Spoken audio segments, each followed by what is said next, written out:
আজ আমাদের সঙ্গে রয়েছেন বিএনপি চেয়ারপারসনের উপদেষ্টা অ্যাডভোকেট ফজলুর রহমান। অ্যাডভোকেট ফজলুর রহমান এই সময়ের এক খুবই জনপ্রিয় মানুষ, যার কথা শুনতে চান, যিনি আবার সরকারের একটু সমালোচকও বটে। তবে আমরা অ্যাডভোকেট ফজলুর রহমান, আপনার সময়ের জন্য আপনি আমাদের সঙ্গে এসেছেন, সেজন্য আমাদের কৃতজ্ঞতা আপনি জানবেন। সাথে আরও রয়েছেন ব্যারিস্টার রুমিন ফারহানা। ব্যারিস্টার ফারহানা, আপনাকে আমাদের অনুষ্ঠানে স্বাগত জানাই। আপনি আমাদের সাথে যুক্ত হয়েছেন, সেজন্য আমাদের শুভেচ্ছা ও কৃতজ্ঞতা জানবেন। অনেকগুলো বিষয় নিয়ে আমরা যেহেতু আলোচনা করতে চাই, আমরা কিছু বিষয় নিয়ে আপনাদের দুজনের কাছে একই প্রশ্ন করতে চাই আমি, যে আপনি আওয়ামী লীগের এজেন্ট, কেউ বলছেন আপনি বিএনপিকে আওয়ামীকরণ করতে চাইছেন। আমাদের প্রশ্ন, আপনি যেভাবে বক্তব্য রাখছেন সম্প্রতি, এই বক্তব্য কি আপনার দল আপনাকে সমর্থন করছে কিনা, বা আপনার দলের পক্ষ থেকে কেউ কোনো কিছু বলছে কিনা? অনেক সময় মনে হচ্ছে যে আপনি আওয়ামী লীগের ভয়েসে বা কণ্ঠে কথা বলছেন, বা আওয়ামী লীগের সুরে সুর মিলিয়ে কথা বলছেন। ফজলু ভাই, আপনি যদি আমাদের একটু বলতেন। আমি আওয়ামী লীগের সুরে কথা বলি, আমার দলকে আওয়ামীকরণ করার চেষ্টা করছি। এত বড় মানুষ যে আমার কথায় বিএনপি আওয়ামী লীগের আওয়ামীপন্থী হয়ে যাবে, তাহলে তো আমার মতো এত বড় মানুষ আর এই দেশে নাই। আসলে আমি যদি আমার দলের বিরুদ্ধে কথা বলতাম, তাহলে তো আমার দল তো একদিন আমাকে জিজ্ঞাসা করতো। আপনারা কি কোনো পত্রিকায় বা কোনো টকশোতে বা কোনো ইউটিউবে দেখেছেন যে আমার দল আমাকে জিজ্ঞাসা করেছে যে আপনি কেন এইরকম কথা বলেন? কারণ আমি জানি আমার এই দলটি, বিএনপি, একটা লিবারেল ডেমোক্রেটিক ফ্রন্ট বা প্ল্যাটফর্ম, পার্টিও বলে অনেকে, লিবারেল ডেমোক্রেটিক। এই দলটি গড়ে উঠেছে একজন নেতার নামে, বা একজন নেতা যার নাম শহীদ প্রেসিডেন্ট জিয়াউর রহমান। উনি দলটি প্রথমে উদ্যোগ নিয়ে গঠন করেছিলেন। তখন আমি ওই দলে ছিলাম না, এটা না থাকাটা কোনো অপরাধ না। আমি তখন ছাত্রলীগের প্রেসিডেন্ট ছিলাম, বা ছাত্রলীগ করতাম, বা আওয়ামী লীগ পন্থী বা বঙ্গবন্ধু, সেটা ভিন্ন ব্যাপার। কিন্তু আমি আওয়ামী লীগ ছেড়ে যখন আমি বিএনপিতে গেলাম, সবকিছু জেনে শুনেই বিএনপি আমাকে ওখানে নিয়েছে। এবং বিএনপিতে যখন 2018 সনে আমাদের নেত্রী, দেশ নেত্রী বেগম খালেদা জিয়া জেলে চলে যাবেন 8ই ফেব্রুয়ারি 2018 সন, এর 5 দিন আগে 3রা ফেব্রুয়ারি লা মেরিডিয়ানে একটা মিটিং হয়েছিল উত্তরায়। ওখানে বাংলাদেশে শুধু আমাদের নেত্রী, দেশ নেত্রী বেগম খালেদা জিয়া সবাইকে বলেছে, আমি শুধু আজকে একজনের বক্তব্য শুনবো, ফখরুল ইসলাম আলমগীর, তুমি অ্যাডভোকেট ফজলুর রহমানের নাম ঘোষণা করো। কাজে যিনি সব আমার মাথার উপরের সমস্ত স্থায়ী কমিটির নেতাকে রেখে শুধু ফজলুর রহমানের বক্তৃতা শুনতে চায়, আমার কথায় দলের ক্ষতি হবে এবং দল আমার কাছে জানতে চাবে আমি কি বলেন। না, এটা দর্শকদের কথা। আমাদের মনে হয় যে আমি ওই দর্শকদেরকে চিনি। আমি যেদিন থেকে মুক্তিযুদ্ধের পক্ষে কথা বলা শুরু করলাম, হ্যাঁ, সেদিন থেকে প্রধানত আল বদর রাজাকারের ছেলেরা এবং নাতিরা, তারা সব মিলিতভাবে আমার বিরুদ্ধে কথা বলা শুরু। এর আগে আমি সবারই কিন্তু সবচেয়ে জনপ্রিয় ছিলাম। আচ্ছা, এই দেশে যে 5ই আগস্টের আন্দোলন হয়েছে, আমি চ্যালেঞ্জ করলাম, মাসুদ স্বীকার করে, আমার সন্তান তুল্য স্বীকার করবে জানি না, দেশের ভিতরে আমি হাসিনা সরকারের বিরুদ্ধে যা করেছি এবং বলেছি, কোনো বাপকা বেটার সেই বুকের পাটা নাই, প্রত্যেক মুহূর্তে মৃত্যু চিন্তা করে সব কথাগুলো আমি বলেছি। ঠিক আছে ফজলু ভাই, আমি শুধু 2-3টা জিনিস একটু খালি ক্লিয়ার হওয়ার জন্য। এক হচ্ছে যে আমিও আপনার সাথে একমত যে হয়তো আপনার কথাগুলি জামায়াতের এগেনস্টে গেলে জামায়াত এবং তার ছাত্র সংগঠনের লোকেরা নানা ধরনের কথা বলতে পারে। আমি শুধু 2-3টা জিনিস একটু কুইকলি জানতে চাই। 90-এর গণ আন্দোলনের পরে 3 জোটের রূপরেখাতে যখন ছিল, কোনো দলই স্বৈরাচার বা রাজাকারদের কাউকে নিবে না। বিএনপি সবার আগের থেকে গিয়ে যখন তাদেরকে নিল, বা 2001 সালে যখন তাদেরকে পতাকা দিল গাড়িতে, তখনও কি আপনি একইভাবে প্রতিবাদ করেছিলেন? আমি প্রতিবাদ করা না করার প্রশ্ন না, তখন আমি বিএনপি করতাম না। তখন আমি বাংলাদেশে কৃষক শ্রমিক জনতা লীগ নামে কাদের সিদ্দিকী সাহেবকে নিয়ে, বীরুত্তমকে নিয়ে আমি একটা নতুন দল করেছিলাম। যার নাম কৃষক শ্রমিক জনতা লীগ, এবং 2001 সনে আমি গামছা মার্কার নমিনেশন নিয়ে ইলেকশন করে আব্দুল হামিদের সাথে কন্টেস্ট করে, অনেকে বলে পাশ করছিল, গণায় আমি ফেল করছিলাম, আচ্ছা। তাদের গণায়। ওকে, আমার কথাটা বুঝেন, হ্যাঁ। আমার ওইটা আপনি দেখে নেন আমার সাথে গামছা মার্কা এবং নৌকা মার্কা ভোটের ডিফারেন্স কত ছিল। যা হোক, আমি সেটা বলতে চাই না। হ্যাঁ। কাজে আমার তখন প্রতিবাদ করা না করা, আমি তখন আরেকটি রাজনৈতিক দল করতাম। এখন যদি আপনি আমাকে আইসা 26 বছর পরে জিজ্ঞাসা করেন না। আপনি প্রতিবাদ করছিলেন কিনা, আমি তো সেদিন বিএনপি করতাম। ওকে, এটুকু আমার জানার ছিল। আপনি যখন বিএনপিতে জয়েন করেন তখন কি এই ব্যাপারগুলিকে এভাবেই দেখে আসতেছেন? তো আপনি যখন বক্তৃতা দিচ্ছেন, বেগম জিয়াও শুধু আপনাকে শুনতে চাচ্ছেন, তখনও কি আপনি এই ব্যাপারগুলিকে এইভাবেই পাশে আসছেন? কেন আমি এই প্রশ্ন করছি, আমরা কিন্তু দেখেছি যে বিএনপির বর্তমানে যিনি ভারপ্রাপ্ত চেয়ারম্যান আছেন, তিনি বঙ্গবন্ধুকে পাক বন্ধু বলেছেন একাধিকবার। তো সেইটা আপনার রাজনীতির সাথে ঠিক নাকি? বিএনপি একটি বহু মতের দল। আমি বলি বিএনপি, আমি বললাম বহুমতের প্ল্যাটফর্ম, এখানে অনেক ফুল আছে এই বাগানে, আচ্ছা। অনেক ধরনের ফুল আছে। ওকে। আমি সেখানে গেছি এবং কথা বলেই গেছি। তখন তারেক রহমান সাহেব দেশে ছিলেন না। ওকে, আমি যখন বিএনপিতে গেছি, দুনিয়ার কেউ বিএনপি করে না। 2006 সনের নভেম্বরের পরে, আমার কথাটা খুব বুঝার চাই, কেউ বিএনপি করে না। হ্যাঁ, জামাতও বিএনপি থেকে সরে গেছে। আমি যখন বিএনপিতে গেছি তখন তারা দূরে দূরে চলে গেছে, 111 আইসা গেছে। আমার কথাটা বুঝেন, আমি তখন কিন্তু বিএনপিতে গেছি দুঃসময়ে, এবং আমি সব কথা বলে গেছি। আমার কথাটা খুব ক্লিয়ার। আমি দেশনেত্রী বেগম খালেদা জিয়া কি বলবো কি করব, আমি ক্লিয়ার বলে গেছি, আমি আপনার দল করব, আপনি আমাকে চান। দেখেন, উনি কিন্তু এখনো জীবিত, কাজে উনি কথাটা লন্ডন থেকেও শুনবেন, সবাই শুনবে। আমি ওনাকে বলছি, আপনাকে আমি সাংঘাতিক পছন্দ করি, মারাত্মক ভাবে। যখন আমি ছাত্রলীগের প্রেসিডেন্ট ছিলাম তখন আপনাকে আমি ভীষণ পছন্দ করতাম, আপনার নিজস্ব চিন্তাধারার জন্য। আপনি সব মানুষকে সম্মান করেন। তবে নেত্রী, আপনি যদি আমাকে নেন, একটা কথা বলে যায়, আমি কোনো কারণে মুক্তিযুদ্ধের আদর্শের বাইরে যাব না, মুক্তিযুদ্ধের আদর্শের বাইরে যাব না। আমার মতো করে আমি কথা বলবো, এতে যদি আপনি আমাকে নেন নিবেন, না হলে নিয়েন না। আমি সব কথা বলেই গেছি। কিন্তু ওকে, আপনারা, আমার মনে হয় যে ফজলু ভাইয়ের কথা আমরা সবসময় শুনে আসতেছি, দর্শকরাও আজকে একটা পরিষ্কার হলেন। আমি ফজলু ভাই, আমি একটু প্রশ্নটা আপনাকে করে রাখি। আপনি মুক্তিযুদ্ধের আদর্শের বাইরে না যাওয়ার ব্যাপারে আপনার একটা স্পষ্ট অবস্থান আছেন এবং একটা জোরালো অবস্থান আছে।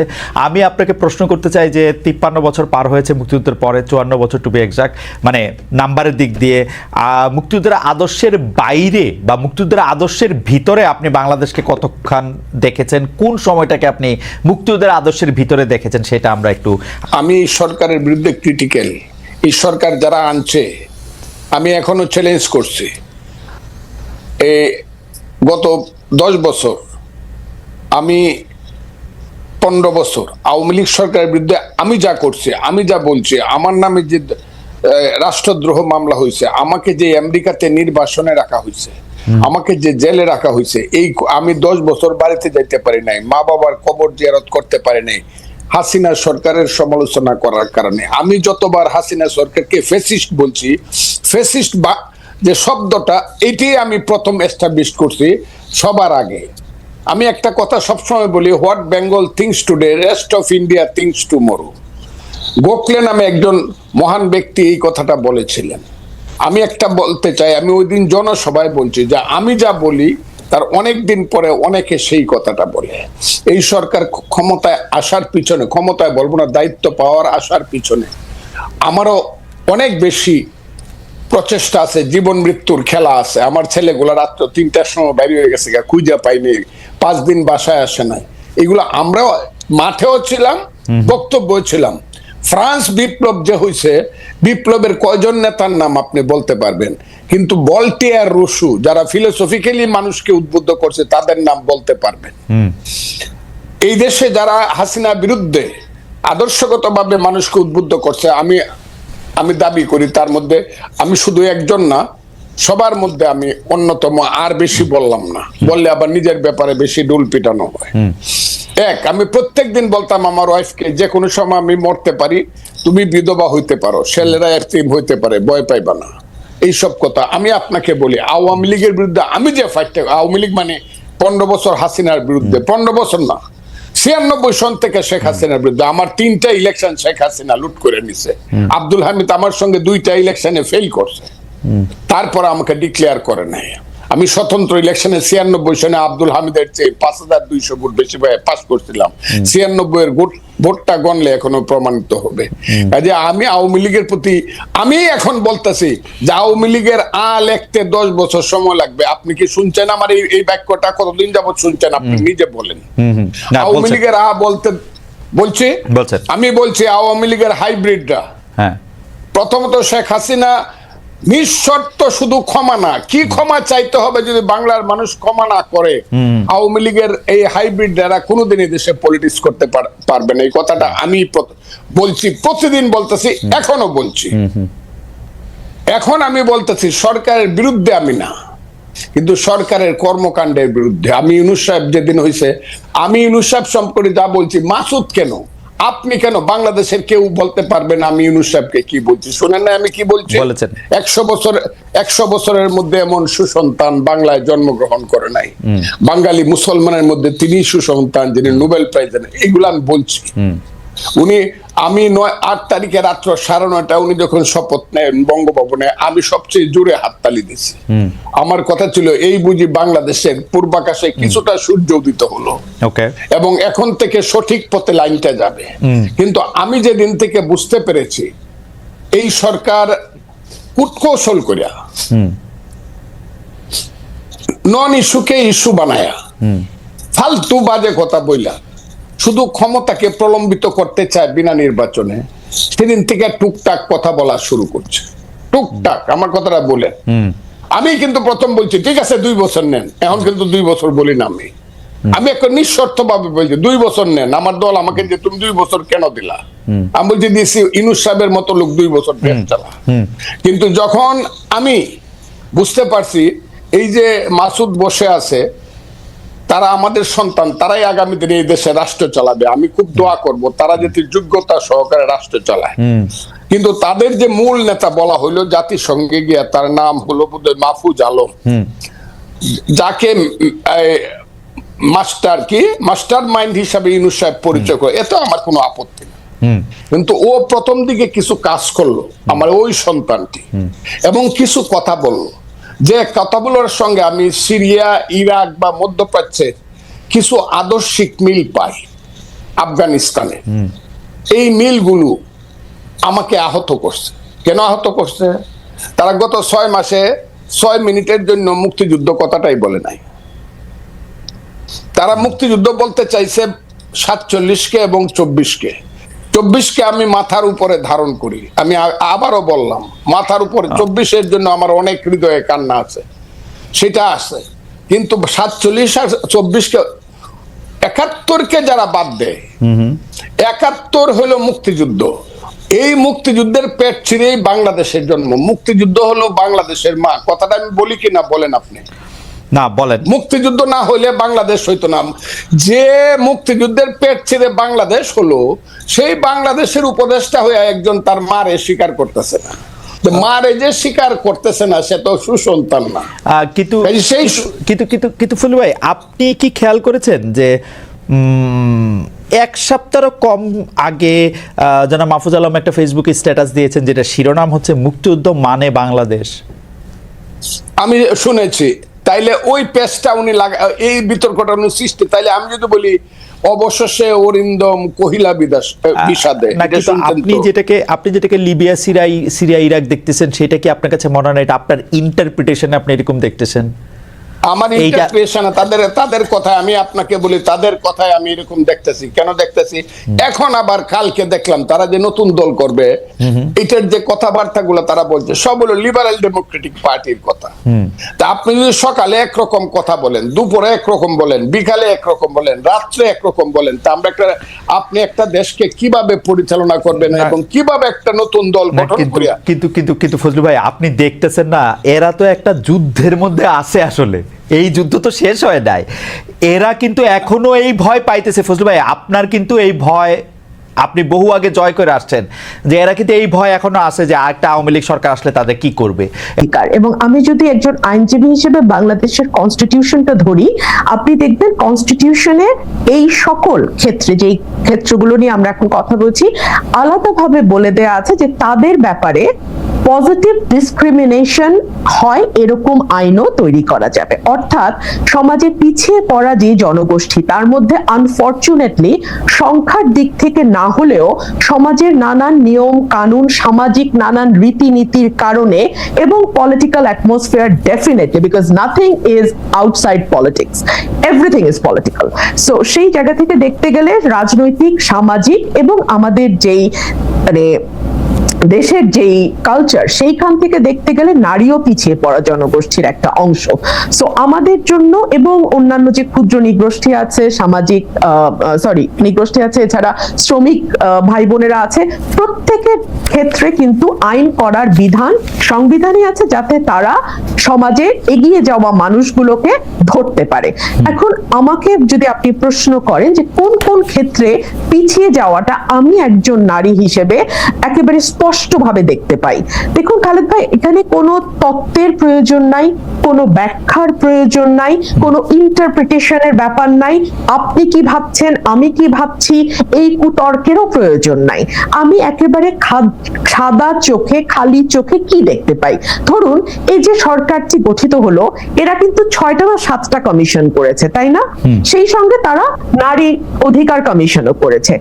প্রত্যেকটা কমিশনের রিপোর্ট নিয়ে প্রচুর তর্ক বিতর্ক হয়েছে, রাজনৈতিক দলগুলো তাদের যুক্তি তুলে ধরেছেন, পক্ষে বলেছেন, বিপক্ষে বলেছেন, কিন্তু নারী কমিশনের রিপোর্ট বের হওয়ার সাথে সাথে যেভাবে বলা হলো যে এটা নিয়ে কোনো তর্কই হবে না, কমিশন বাতিল করো, এরকম কোনো আওয়াজ কিন্তু বেঁচে ফারানা, আপনার কাছে কি মনে হয় না যে অন্যান্য কমিশনের রিপোর্টগুলি তো সরাসরি ধর্মীয় যে রীতিনীতিগুলি আছে, যে আদেশ নিষেধ বিধিগুলি আছে, সেই বিধিগুলিকে তো আসলে তার সাংঘর্ষিক হয়ে তো সেগুলি আসে নাই।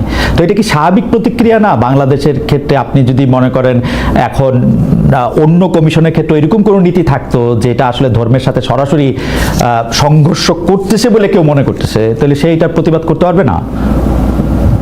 খালেদ ভাই, 466টা সুপারিশ ছিল, তার মধ্যে ধর্মের সাথে সরাসরি সাংঘর্ষিক যদি 10টা, 20টা, 25টা, ধরলাম 100টা, একদম ম্যাক্সিমাম ধরলাম, সেগুলোকে বাদ দিয়েও তো বাকি 366টা নিয়ে আলোচনা হতে পারতো, তাই না?